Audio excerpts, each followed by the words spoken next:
U Nikšiću između Sutjeske i Beogradskog Radničkog desio se u 80. minutu. Naime, tada je u kaznenom prostoru gostiju nepropisno zaustavljen Gardašević, tako da je glavni sudija meča Đorđe Žutić iz Petrovaradina opravdano pokazao na bijelu tačku. Siguran izvođač najstrože kazne bio je Miladin Bečanović, 1:0.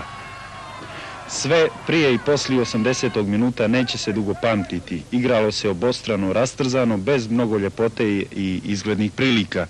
Ipak izdvojili smo 3 šanse koje su mirisale na pogodak. Bečanović je već u 2. minutu mogao da savlada Brzakovića, međutim uspješniji iz ovog duela izašao je golman Beograđana.